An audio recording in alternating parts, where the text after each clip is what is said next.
فاعوذ باللہ من الشیطان الرجیم بسم اللہ الرحمن الرحیم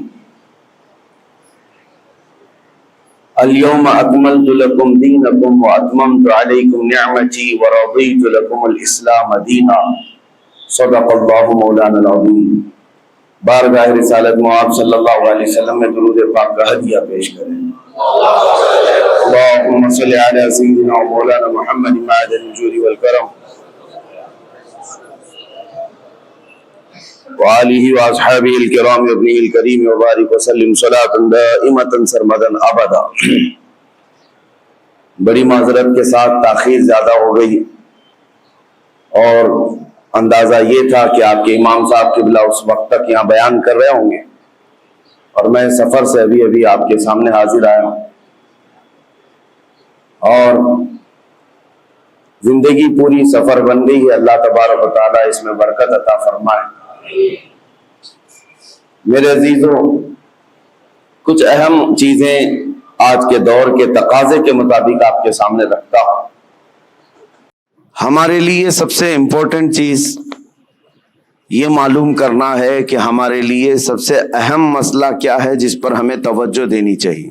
مسئلے تو بہت ہیں، پریشانیاں، مشکلات اور بہت ساری چیزیں ہیں، لیکن انسان عقل مند وہ ہے جو یہ فیصلہ کر لے کہ مجھے فوکس کس پہ کرنا ہے۔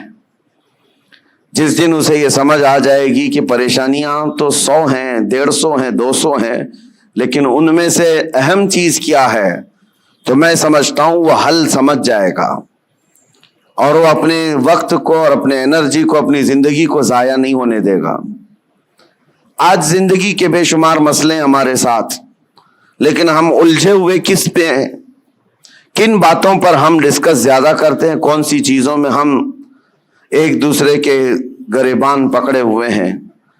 یہاں پر آ کر ہمیں تنبیہ کرنا پڑتا ہے۔ جب گھر پر آگ لگی ہو تو آپ آٹے، چاول اور نمک کے لیے جھگڑا نہیں کر رہے ہوں گے، بلکہ آپ کے لیے اہم مسئلہ یہ ہے کہ میرے گھر کی 4 دیواری کو محفوظ کر لوں۔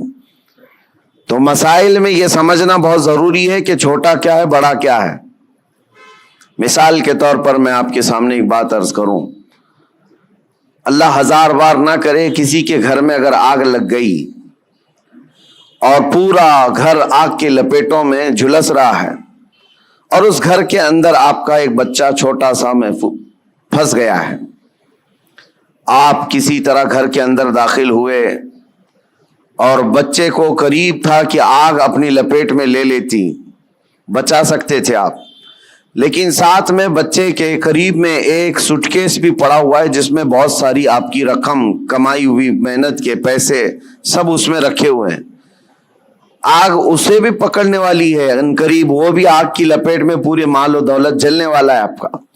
اب فیصلہ آپ کے پاس ہے، وقت بہت شارٹ ہے، ایک طرف وہ پیسوں کی اور بہت سارے مال کا سوٹ کیس ہے اور ایک طرف آپ کا عزیز از جان بچہ ہے۔ کس کو بچانا چاہیے؟ ایک عقل رکھنے والا بندہ، صاف سی بات ہے، وہ سوٹ کیس کی طرف نہیں دیکھتا بلکہ اپنے جان سے زیادہ پیارے بچے کی جان کی حفاظت کرتا ہے، کیونکہ عقل میں اتنی بات تو ہے، اتنا سینس سب کو ہے کہ مال پھر کمایا جا سکتا ہے لیکن جان بچانا زیادہ ضروری ہے۔ اگر بچہ ہمارا بچ گیا تو مال پھر سے آ جائے گا۔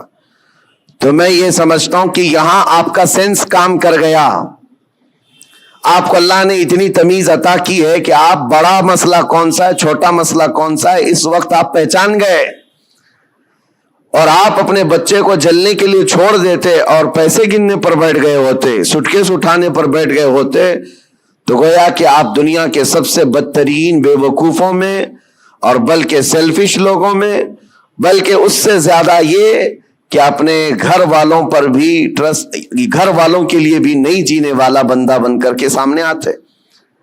دنیا دار، ہوس پرست، لالچی، سب چیزیں آ جاتی ہیں اگر چھوٹے مسئلوں پر آپ اپنی انرجی ضائع کرتے۔ ایک ایگزامپل میں نے آپ کے سامنے رکھی۔ اس طرح میرے عزیزوں، آج امت کے بے شمار مسائل ہیں، امت کن کن مسئلوں سے گھری ہوئی ہے، ہمیں ان چیزوں پر ڈسکس کی بجائے آج باضابطہ طور پر مائنڈ ڈائیورٹ کر کے چھوٹے مسئلوں پر لگایا جاتا ہے۔ خاص طور پر اور ہم نے تو ان تمام چیزوں میں بہت سارے علماء کو بھی دیکھا، ان کو جن مسائل کے لیے آج کمر بستہ ہونا چاہیے، پوری قوم اور امت کے لیے ایک مرشد کی حیثیت سے سامنے آنا چاہیے، ان مسائل کو چھوڑ کر وہ بہت چھوٹے سے مسائل میں ڈیبیٹ کر رہے ہیں، چھوٹے سے مسائل میں ایک دوسرے کے اختلافات کو پورے مجمع میں لا کر ظاہر کر رہے ہیں۔ تو یہ بات یہ ہے جو سینس کے خلاف ہے۔ آج امت کے لیے مسائل کتنے بڑے بڑے ہیں۔ میں مانتا ہوں نشہ عام ہے ہمارے ہاں، اور ہمارے ہاں علم کی کمی بہت زیادہ ہو گئی، اخلاق کی کمی بہت زیادہ ہو گئی ہے، ہمارے ہاں سود آ گیا ہے، جوا آ گیا ہے، شراب آ گئی ہے، سب آ گیا ہے ہمارے محلوں میں۔ یہ بھی مسائل ہیں جس سے ہم جوجھ رہے ہیں، لیکن ان تمام مسائل میں جو سب سے بڑی آگ لگی ہے وہ ہے عزت مصطفیٰ کی حفاظت، رسول کریم صلی اللہ تعالی علیہ وسلم کی عزت کی حفاظت۔ یہ سب آسانی سے ایک ساتھ نہیں ہوا، سٹیپ بائی سٹیپ ہوتا رہا۔ آج جو درندے کھل کر کے اسلام کے خلاف، قرآن کے خلاف، رسول پاک کی ذات کے خلاف بھونک رہے ہیں، یہ تمہارا لاسٹ سٹیج تھا۔ یہاں آزمائش تمہاری ہے کہ آپ مسائل میں کن مسائل کی طرف آپ زیادہ توجہ دیں گے۔ تمہارے لیے سب سے بڑا مسئلہ تمہارا دین ہے، تمہارے نبی پاک کی عزت ہے، جان ہے وہ جہان کی، جان ہے تو جہان ہے، پوری کائنات کے لیے وہ جان ہے۔ اگر ان کا نام سلامت ہے تو ہم سب کی زندگی سلامت ہے، کیونکہ اللہ تعالیٰ کا وعدہ ہے ہمارے ساتھ کہ دنیا میں تمہیں کس لیے بھیجا گیا ہے، وہ رسول پاک کی امانت بنا کر، امت بنا کر بھیجا گیا ہے۔ اگر ان کے لیے آپ سیریس نہیں ہو سکے اور چھوٹے چھوٹے مسئلوں میں سیریس بن گئے تو گویا کہ آپ وہی کام کر رہے ہیں جو میں نے اگزامپل میں دیا، مثال میں دیا۔ گھر پر آگ لگی، آپ اپنے بچے کو بچانے کی بجائے اپنے مال کی طرف دیکھ رہے ہیں۔ آج میرے عزیزو، کیا اختلافات اس قدر نہیں عام ہو گئے ہمارے ہاں تو وہ بھی معاملات ہیں کہ ماں اور بیٹے کے اختلافات اتنے زیادہ کہ دونوں کورٹ میں جا چکے ہیں، صرف چھوٹی سی بات کو لے کر۔ بیٹا کٹہرے میں اس طرف کھڑا ہے، ماں اس طرف کھڑی ہے، دونوں کے وکیل الگ الگ ہیں، اور لڑائیاں بڑے زور و شور سے، بھائی بھائی کے ہیں، بہن بھائی کے ہیں، پراپرٹی کو لے کر، اور مدتوں کورٹ میں 25 سال 30 سال گزر گئے ایک ٹکڑا زمین کے لیے، اور وہ بھی ایسا کہ کورٹ نے پوری زندگی بھر تمہیں گھمایا پھرایا، تمہاری چپل گھس گئی، جس کے لیے تم نے بڑی بڑی نفرتوں کی دیواریں کھڑا کر رکھی تھی، تمہارے لیے اس کی ایک بالشت جگہ بھی زندگی میں مل نہ سکی، یوں ہی دنیا سے چلے گئے اور مر گئے۔ تو جو لا یعنی چیزیں ہیں اس کے لیے اتنی انرجی ضائع کرنا، یہ بیوقوفی ہے۔ آج میں یہی بات کہنا چاہتا ہوں، امت کو جن مسائل کی آج ضرورت ہے اس پر ڈسکس بھی ہو، اس کے لیے لائے عمل بھی تیار کریں۔ لوگ آ کر کے آج یہ مسائل ضرور رکھیں۔ دیکھیں، آج محرم کا یہ مہینہ چل رہا ہے، اس کو آپ میری تنقید نہ سمجھیں اور نہ ہی میں کوئی گستاخ ہوں۔ میں مولا امام حسین رضی اللہ تعالیٰ عنہ کا پیدائشی شہدا ہوں۔ الحمدللہ ہمیں ہمارے گھروں سے یہ گٹھی میں پلائی ہوئی محبت ہے، لیکن محرم کے آتے ہی جتنا ایکٹیو ہمارے محلے ہوتے ہیں، سارے جگہ پر ایک جگہ 51 دیگ کھچڑا بنا ہے، دوسری جگہ کمپٹیشن میں 100 دیگ کھچڑے بنائے، 51 دیگ 100 دیگ، ٹھیک ہے پکاؤ کھلاؤ، لیکن ایک بات میں آپ کو بتاؤں، کھلانا ثواب ہے، کس کو کھلانا؟ پیٹ بھرے ہوئے کو کھلانا؟ یہاں تو حال یہ ہے جو خود گھر میں کھا کھا کر موٹے ہو چکے وہی کھچڑا کھانے بھی آ گئے۔ کوئی ایسا بندہ تو ہمیں نظر نہیں آیا جس کے گھر میں ایک روٹی بھی نہیں ملتی اور وہ آ کر کے کھا گیا ہو تو اس کے لیے ثواب ہی ثواب ہے۔ غربا اور مساکین کو کھلانا بہت بڑا ثواب ہے۔ سرکار غوث پاک نے تو فرمایا، میں نے ساری نیکیاں الٹ پلٹ کر دیکھ لیا، صرف 2 نیکیاں ایسی نظر آئی جو رحمان کو سب سے زیادہ محبوب ہیں، انہوں نے اپنے ملفوظات میں لکھ دیا ہے، فرماتے میں نے ساری نیکیاں چھان کر دیکھ لی، 2 نیکیاں جو سب سے زیادہ اللہ کو پسند ہے، ایک بھوکوں کو کھلانا، دوسرا ننگوں کو کپڑا پہنانا۔ لیکن یہ شرط بتائی کہ بھوکوں کو کھلانے کا مطلب یہ ہے کہ جو غربت اور افلاس کی وجہ سے کھا نہیں پاتا. میرے اس کہنے کا مطلب یہ نہیں ہے کہ امیر لوگ کھچڑا نہیں کھا سکتے, تبرک نہیں کھا سکتے ہیں. ہم بھی کھاتے ہیں, آپ بھی کھائیں, سارے لوگ کھائیں. لیکن میرے عزیزو, ہمارا کل اثاثہ لا کر کے کیا انہی ساری چیزوں پر ہی خرچ کرنا ہے؟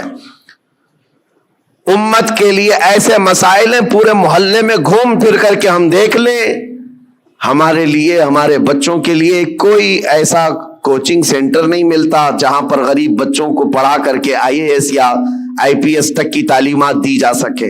اس کے لیے کوئی سوچتا بھی نہیں. اور نہ ہی کوئی ایسا ادارہ ملتا ہے محلوں میں کہ بچہ ہمارا اسکول جاتا ہے, کالج جاتا ہے تو ساتھ میں چل کر کے حافظ قرآن بھی بن جائے. ڈھونڈ کر کے نکالو, نہیں ملتے. ہماری لاکھوں کی ایک مشت رقم جو ہے صرف ہمارے ایک وقت کے کھانے میں چلی جاتی ہے. ایک وقت کے کھانے میں آپ کو یہ بات اس لیے عرض کر رہا ہوں, جب مسائل بہت زیادہ ہیں تو جو امپورٹنٹ مسئلہ ہے اس پر اپنی انرجی خرچ کرنا چاہیے, اس پر ڈسکس بھی ہو اور اس کے لیے عمل بھی ہو. اور ایک بات میں آپ کو بتاؤں, اسرائیل کی ایک پرائم منسٹر لیڈی رہ چکی ہے, اس کا ایک انٹرویو ایک پترکار نے, ایک صحافی نے لیا تھا, جس کو بعد میں چل کر کے کئی سالوں کے بعد لیک کیا گیا. اس نے انٹرویو میں جو پوچھا تھا اس لیڈی سے جو پرائم منسٹر تھی اسرائیل کی, کہا کہ آپ کی بہت بڑی مخالفت ہو رہی ہے کہ آپ ایک ایسی پالیسی پر عمل کر رہے ہیں جس سے پورا ملک جو ہے آپ کے ساتھ نہیں کھڑا ہے. پارلیمنٹ کے جتنے ممبر ہیں وہ آپ کے لیے اتفاق نہیں رکھتے. کیا بات ہے؟ کہا یہ وہ دور تھا جب اسرائیل میں کرائسس تھے, مال کی کمی تھی, لوگوں کے ہاں بزنس نہیں تھا, تجارت نہیں تھی اور جاب نہیں تھے. اس وقت جو پرائم منسٹر ہے وہ اسلحات کی ڈیل کر رہی تھی, ڈیفنس کے سامان, اسلحے خرید رہی تھی اور اس پر سگنیچر ہو رہے تھے, ایگریمنٹ بن رہے تھے. تو پارلیمنٹ کے بہت سارے لوگ اس کی مخالفت کر رہے تھے. آج ضرورت کس بات کی ہے اور تم کیا کر رہی ہو؟ کھانا پانی ان کو نہیں مل رہا ہے, ان کو کھانے پانی کا انتظام کرواتے, نہ کہ تم جو ہے ڈیفنس کے ہتھیار خریدتی. اس خاتون نے کہا سب کی مخالفت جھیل لیا لیکن مجھے جو کرنا تھا میں کر گئی. اس پر اس اینکر نے پوچھا کہ آپ ایسا کام کیوں ضد پر کر رہی ہیں؟ سنو میرے عزیزو, وہ یہودن ہے, یہودی, اسرائیل کی رہنے والی, اور پرائم منسٹر وہ کہتی ہے میں یہ کام جو کر رہی ہوں اس کام میں انسپائر ہوں, بہت زیادہ متاثر ہوں تو پروفیٹ محمد صلی اللہ علیہ وسلم سے, مسلمانوں کے رسول محمد صلی اللہ علیہ وسلم سے. کہا وہ کیسے؟ کہا کہ انہوں نے زندگی میں جو اسلامک سلطنت اسٹیبلش کر دی مدینہ طیبہ میں, حالات ان کے بھی اس وقت ایسے تھے کہ ایک کھجور پر ان کے صحابہ پورا دن گزار لیتے تھے, گٹلی چوس کر کے رہ جاتے تھے. ایک پیالہ دودھ کا مل جاتا تو 10 لوگ پی لیتے تھے. اور وہ کہتی ہے میں نے ان کی تاریخ پڑھی, ہسٹری پڑھی ہے, جس دن پروفیٹ محمد صلی اللہ علیہ وسلم کا انتقال ہوا اس دن ان کی بیوی کے گھر حضرت عائشہ صدیقہ کے گھر میں چراغ جلانے کے لیے تیل بھی نہیں تھا. جس دن حضور پاک کا انتقال ہوا اس دن چراغ جلانے کا تیل بھی نہیں تھا. وہ ایسی سادی زندگی تو گزار گئے, لیکن وہ خاتون کہتی ہے چراغ جلانے کے لیے تیل تو نہیں تھا, لیکن سب سے قیمتی اور سب سے عظیم اس زمانے کے 9 تلواریں ان کی دیوار پر لٹکی ہوئی تھی. گویا کہ اس محمد صلی اللہ علیہ وسلم نے یہ میسج دیا تھا کہ کھانا ایک وقت کا کھا کر نگل لوگے, دوسرے وقت پھر بھوک لگے گی, دوسرے وقت کا کھا لوگے, تیسری بھوک پھر لگے گی. لیکن تمہارے لیے امت کے ڈیفنس کے لیے جو چیز چاہیے تھی وہ محمد صلی اللہ علیہ وسلم نے وقت کی ضرورت کو محسوس کر کے پہلے سے میسج دیا تھا. وہ اسرائیلی یہودن کہتی آج میرا یہ عمل ہو سکتا ہے 40 سال بعد آنے والی میری قوم دیکھ کر فخر کرے گی کہ ہمارے لیے کتنی محفوظ پناہ گاہ یہ بنا کر کے چلے گئے. میرے عزیزو, میں تعریف کے لیے نہیں کہہ رہا, بات یہ کہہ رہا ہوں یہ ہوتی ہے قوموں کی تعمیر. آج ہم تو کھچڑوں میں رہے. کھچڑا ناجائز نہیں ہے، کھانا چاہیے، اچھا ہے، گھر میں بناؤ، جب من کرے کھاؤ، لیکن اس کے لیے اپنے لاکھوں روپے کی لاگت محلوں میں اس طرح سے تقسیم کر کے ختم کر دینا. ہاں اس کو حق بنتا ہے وہ حلوہ بھی کھائے، کھچڑا بھی کھائے، لیکن ساتھ میں امت مصطفیٰ کے مستقبل کے لیے عمارت بھی کھڑی کرے. اس کو یہ حق بنتا ہے. میرے عزیزو، مجھے ایک بات یاد آتی ہے. ہمارے ایک استاد، ان کی یہ سوچ تھی، وہ مثال کے طور پر میں عرض کر رہا ہوں. ہمارے ایک ساتھی نے ہماری شکایت کی کہ حضرت جو کپڑے پہننا ہے سارے طلبہ کو، اس کے علاوہ ایکسٹرا یہ کپڑے پہن لیتا ہے میرے بارے میں. کہا یہ صدری پہن لیا یا جاکٹ پہن لیا. کہا جو اسٹوڈنٹس طلبہ پہن رہے ہیں اس کے علاوہ ایکسٹرا یہ.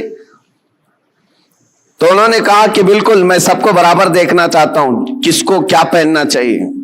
اور اس کے بعد انہوں نے ایک جملہ کہا تھا ان کو شکایت کرنے والوں کو. کہا اس کی طرح 4 صفحے سبق تو بھی سنا دے اور تو بھی ایسی کپڑے پہن لے. ہاں اگر کسی کام میں تم پورے اترے ہوئے ہو اور دوسرا تمہاری دیگر ضروریات بھی پوری کر رہے ہو تو کوئی مسئلہ نہیں. میرے کہنے کا مطلب یہ ہے کہ آپ بڑی بڑی نیازیں کریں، لیکن اس وقت جب امت کی مستقبل کی ضروریات پوری ہو رہی ہو پھر کھانا بھی کھلائیں، دیگیں بھی چڑھائیں، اچھا ہے، عرس بھی کریں. یہاں حالات تو یہ ہے کہ ہم یتیمی کے حالت میں آ گئے ہیں آج. میاں کتنے تو ایسے ہمارے مسلمان کپلز ہیں اپنے چھوٹے چھوٹے بچوں کو لے جا کر کرسچن اسکول کے باہر کھڑے کرتے ہیں اور ایڈمیشن کے لیے پاپڑ بیلنے پڑتے ہیں، اور ان کو کتنی مرتبہ وہاں پر عیسائی نن ہو کہ پادری ہو تانے مارتے ہیں، ٹانٹ مارتے ہیں. کتنی مرتبہ ایسی شکایتیں آئیں. لیکن کیا کریں، ایک جگہ پر مجھے خود یہ بات یاد آتی ہے. ہمارے مقتدی تھے ایک حاجی صاحب، اپنے 2 بچوں کو ایک بورڈنگ اسکول میں انہوں نے ڈالا تھا، 4تھی اور 5ویں کے بچے. سال کا 4 لاکھ روپے پے کر رہے تھے. اور ایک بار وہ مجھے ساتھ میں لے کر گئے دکھانے کے لیے کہ آئیں دکھاتا ہوں کتنا بہترین ہے، 45 ایکڑ میں بنا ہوا یہ بورڈنگ اسکول ہے، سب کچھ ہے. میں گیا تھا ان کے مینیجر سے، میں نے پوچھا کہ شیڈول کیا ہے آپ کا، بچوں کو کیسے آپ ٹریٹ کرتے ہیں. انہوں نے صبح 5 بجے سے لے کر رات کے 9 بجے تک کا پورا گھنٹے کا شیڈول بتایا. اس میں پوجا بھی ہے، یوگا بھی ہے، جاگنگ بھی ہے، سب ہے. میں نے پوچھا سارے بچے کرتے ہیں؟ کہا سب کرتے ہیں، چاہے ہندو مسلم ہو، سب کو کرنا ہے یہ. اور جن کے بچوں کے لیے ہم گئے ہوئے تھے وہ سال بھر سے پڑھ رہے تھے. میں نے ان حاجی صاحب سے کہا وہ بڑے پرہیزگار ہیں، ایک نماز بھی قضا نہیں کرتے. ہم نے کہا ان کو آپ اپنے بچوں کو اتنی مہنگی پوجا کروا رہے ہیں اتنی دور لے جا کر کے. تو خیر ان کو یہ بات لگی، لیکن انہوں نے جواب میں کہا ٹھیک ہے حضرت میں وہاں سے نکال لوں گا، ہمارا ہے کہاں جہاں میں اپنے بچوں کو ڈال لوں. یہ بھی تو سوال ہے، یہ بھی تو سوال ہے. ہم نے اپنے مستقبل، اپنے بچوں کے مستقبل کے لیے کوئی لایا عمل بنانا ہی چھوڑ دیا ہے. فکر کرو میرے عزیزو، آج ضرورت اس بات کی ہے. میں تو یہاں جب بھی آتا ہوں ہر بار آپ کے اراکین صدر صاحب بیٹھتے ہیں، اکثر یہی پلاننگ کرتے بھی رہتے ہیں کہ یہاں پر کچھ نہ کچھ کام ہونا چاہیے. لیکن یہ صرف پلاننگ میں ہی رہ گئے تو ہماری عمریں بھی پلاننگ میں چلی جائیں گی. کر جاؤ کچھ نہ کچھ، اس لیے کہ ہمارے بچوں کو جو پھل ملنے والے ہیں وہی انقلاب لائیں گے. اور الٹریسٹی اتنی بڑی ہوئی ہے، آپ جو دیکھ رہے ہیں نا ماحول کی خرابی. اکثر آ کر جو شکایت کرتے ہیں بچے نشہ خور ہو گئے، ماں باپ کے نافرمان، سب بہت کچھ ہے، لیکن سب کا علاج یہ ہے کہ ان کو علم دین اور علم دنیا سے روشناس کرائیں. اس لیے کہ علم تہذیب لاتا ہے، اخلاق لاتا ہے، اور علم نہ ہو تو جہالت کے پیٹ سے سب برائیاں جنم لیتی ہیں. ہر برائی وہ کر جاتا ہے جہالت میں. اور آج حالات ایسے ہیں کہ دوسری قومیں ہماری طرف دکھا کر کے یہ تانا مارتی ہیں. ابھی کل رات میں جس علاقے میں تھا لکھنؤ کے قریب، اور صبح لکھنؤ سے میں ابھی آ رہا ہوں، گئے پورا علاقہ مسلمانوں سے بھرا ہوا ہے. لیکن ایسا ہے کہ گاؤں میں جانے کے لیے کوئی کار بھی جا نہ سکے، اس طرح سے گڑھے بھرے ہوئے ہیں، اتنے گڑھے، اور پڑوس کے قریب میں چھوٹا سا گاؤں ہے نان مسلم، پکی سڑکیں، ساری چیزیں. اس پر بات کریں تو لوگ یہ کہتے ہیں یہ تعصب ہے حکومت کا، ان کے ہاں یہ سب ہو جاتا ہے، ہمارے ہاں نہیں ہوتا ہے. میرے عزیزو، ہر جگہ ایسا نہیں ہوتا. بات صرف یہ ہے کہ تم نے جینے کا سلیقہ خود ہی بنا لیا ہے اپنے دماغ سے کہ ہمیں رہنا ایسی ہے. ہمارے محلوں میں، ہمارے گھروں کے سامنے کوڑا کرکٹ کا ڈھیر پڑا رہے، کسی کو فرق نہیں پڑتا. ہم نے تو خود ہی مائنڈ بنایا ہوا ہے. علم آئے گا تو اخلاق بھی لائے گا، تہذیب بھی لائے گا. آپ مدینہ طیبہ جا کر کے دیکھیں، آج بھی الحمدللہ دنیا کا سب سے حسین، ویسے عقیدتاً تو ہے ہی، لیکن ظاہراً بھی جا کر کے دیکھیں تو اس سے پاک و صاف شہر نہیں ملتا. یہ نبی پاک صلی اللہ تعالیٰ علیہ وسلم کی وراثت ہے جو ہمیں وہاں آج بھی نظر آتی ہے. ارے گلیوں میں چلو تو بھی خوشبو آتی ہے. یہ صرف عقیدت اور روحانیت کی بات نہیں کر رہا ہوں. انہوں نے خوشبو آرٹیفیشیل بھی بنا کر کے رکھی ہوئی ہے کہ کوئی گزرے تو اس کو یہاں کہیں مہک نہ آنا چاہیے، کیونکہ مدینے آئے تو بندہ یہ اخلاق لے کر کے جائے کہ میرے نبی پاک صلی اللہ تعالیٰ علیہ وسلم صفائی کے لیے اور کس قدر اپنی امت کو پاک کرنے کی فکر رکھتے تھے. آج یہ سب مسائل پر ہمیں انرجی لگانے کی ضرورت ہے، لیکن ہم کن چیزوں پر پڑے ہوئے ہیں؟ ہم تو چھوٹی چھوٹی سی باتوں پر، ارے 2 گھڑے پانی اگر ہم کو نہ ملے تو ہم تو پینچے چڑھا کر کے جھگڑے پر آ گئے ہیں. ہم کو اگر چھوٹی سی زمین کا مسئلہ ہو تو ہم 25 سال بھی لڑنے کو تیار ہیں. یہ مسائل نہیں ہیں. اور اسی طرح سے جو سوشل میڈیا پر آج مناظرے کا اڈا بنا ہوا ہے، ایک جماعت اس جماعت پر، اس جماعت کو اس جماعت پر.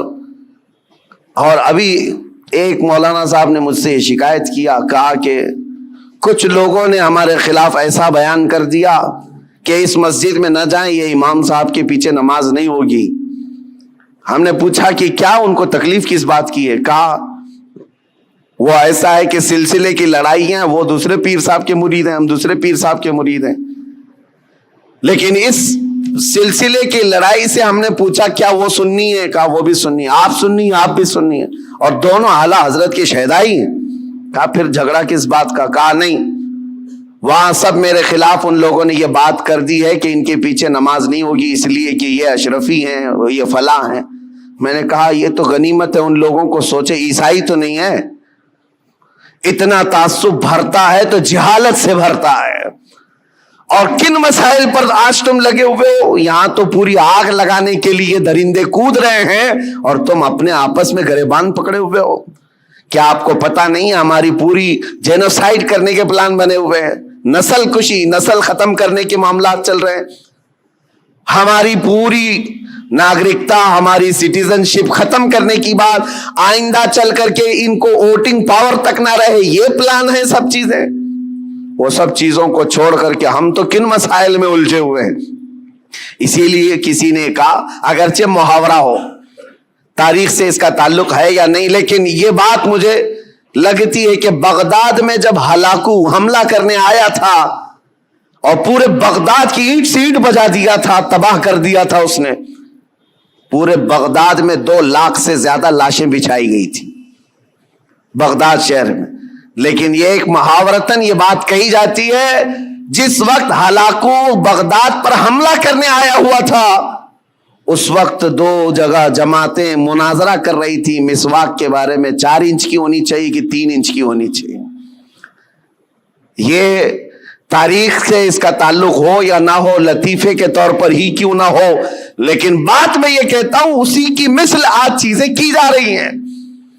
جو اہم مسائل ہیں ان کو چھوڑ کر کے جو چھوٹے مسائل ہیں ان پر ہماری پوری انرجی ختم کی جا رہی ہے. آج کئی مدعے ہیں اس طرح کے بات کرنے کے، لیکن میں صرف اتنا کہنا چاہتا ہوں کہ آج اللہ تبارک و تعالیٰ نے آپ کو عقل سلیم عطا کیا ہے تو فیوچر پلاننگ کریں اپنے بچوں کے لیے اور کچھ نہ کچھ ایسی چیزیں کر جائیں. ایک بات اور بتاؤں، بہار میں اتنے جلسے ہوتے میں 365 دن بھی تاریخ دے دوں تو بھی کم ہے ان کے لیے. ہم ابھی 2022 کی بات کر رہا ہوں، بہت بڑے جلسے میں گئے، لاکھوں کا خرچہ کرتے ہیں، پوری رات بھر جلسہ ہوتا ہے. ایک رپورٹر تھے جنہوں نے اینالائز کیا تھا وہ میرے پاس ایک رپورٹ لا کر کے بتایا کہ حضرت پورے سال بھر میں ایک ہی اسٹیٹ بہار میں 4000 جلسے ہوئے، 4000 جلسے، اور وہاں کے رات بھر چلنے والے جلسوں کو میں نے بہت قریب سے دیکھا ہے کہ اس قدر وہاں پر اہتمام کے ساتھ جلسے کرتے. میں جلسوں کا مخالف نہیں، ٹھیک ہے، دین پھیلانے کا ایک ذریعہ ہے، لیکن ہوتا کیا ہے، انہوں نے کہا کہ کم از کم ایک جلسے میں 5 لاکھ روپے خرچ ہوتے ہیں، اس سے کم نہیں، بلکہ زیادہ سے زیادہ ہم نے دیکھے 10-10 لاکھ 15-15 لاکھ ایک رات کے جلسے میں وہ لوگ خرچ کرتے ہیں. منیمم 5 لاکھ روپے خرچ کے حساب سے 4000 جلسوں کا جب یہ رپورٹ نکالی گئی تو انہوں نے سال بھر میں ایک ہی اسٹیٹ میں، یہ غریب لوگوں کی بات کر رہا ہوں، 2000 کروڑ روپے خرچ کیے. 2000 کروڑ روپے راتوں میں یہ خرچ ہوئے ہیں. لوگوں کو اگر ایسا لگتا ہے کہ میں جلسوں والا آدمی، مقرر آدمی، روزانہ ادھر ادھر گھومتا ہوں، میں صاف آج اعلان کرنا چاہتا ہوں میرے عزیزوں، میں ایک جگہ بیٹھ کر کے جو پیغام پہنچاتا ہوں، اللہ کا فضل ہے لاکھوں اس کو ویسے ہی سن لیتے ہیں. بہت بڑے اسٹیج لگانے کی، کانفرنس کرنے کی ضرورت نہیں، اور نہ ہی میری کوئی خواہش ہے، اور نہ ہی میں کہیں پر نذرانے یا لفافے طے کر کے جاتا ہوں، میرا معاملہ ہے نہیں. لیکن دل دکھتا اس بات پر ہے 2000 کروڑ روپے سال بھر میں ایک اسٹیٹ کے اندر خرچہ ہو گئے. ٹھیک ہے، دین پھیلانے کے لیے آپ نے کیے، لیکن دوسری طرف آپ پورا ڈھونڈ کر کے نکالو، مسلمانوں کے لیے ایک یونیورسٹی بھی نہیں ہے پورے اسٹیٹ میں، ایک بھی نہیں ہے. اور ایک چھوٹی سی جماعت جو 0.5 میں جن کا پرسنٹیج آتا ہے ہندوستان میں، وہ ایسے دھرم کے لوگ جن کی تقریباً 11-12 یونیورسٹی ایک ایک اسٹیٹ کے اندر یا پورے ہندوستان کو ملا کر، یونیورسٹی کی بات کر رہا ہوں، چھوٹے کالج کی بات نہیں کر رہا ہوں. تو کیا یہ باتوں پر مجھے رکھنا نہیں چاہیے؟ یہ کوئی میں لفاظی نہیں کر رہا ہوں. کہاں تمہاری رقم جا رہی ہے اور کن مسائل پر انرجی خرچ کر رہے ہو؟ رات کا جلسہ ہو تو گیا، صبح ان کو پکڑ کر کے پوچھو تو یاد بھی نہیں کیا بیان ہوا کیا نہیں، ہاں ہو کرتے رہے، 8 دن کے بعد پورا ہی بھول گئے. پھر کیا بہت بڑا کام کیا دین کا، کون سی تبلیغ کیا؟ ہاں، اس کی بنسبت، اس کے بجائے اگر کوئی ایسا ادارہ وہاں پر قائم ہوتا تو میں سمجھتا ہوں یہ 4000 جلسے کی بجائے 4 بھی ادارے ہر سال قائم ہوتے رہے، 10 سال کے بعد دیکھو لہلہاتا ہوا فصل قائم ہو جائے، امت مصطفیٰ کے لیے ایک بہت بڑا قلعہ بن جائے، ایجوکیشن کے لیے، علم کے لیے. اسی لیے میں یہ دعوت آج پیش کرتا ہوں کہ اپنی انرجی ایسی چیزوں پر ضائع نہ کرو جو وقت کی ضرورت نہیں ہے. ان چیزوں میں اپنا ایک ایک روپیہ خرچ کرو جو امت مصطفیٰ کے فیوچر کے لیے اچھا ہو. اللہ کریم ہم سب کو کہنے سننے سے زیادہ عمل کی توفیق عطا فرمائے. مولا کریم جتنی بقیہ ماندہ زندگی ہے ہماری، ہمارا ہر پل اور ہر لمحہ امت مصطفیٰ کی خدمت میں لگانے کی توفیق عطا فرمائے. دین اسلام کا ہمیں سچا خادم بنا کر کے اٹھائے، اور دنیا میں بھی اور آخرت میں بھی رسول اللہ کا وفادار بنا کر ہمیں اٹھائے. وآخر دعوانا ان الحمدللہ رب العالمین. السلام علیکم.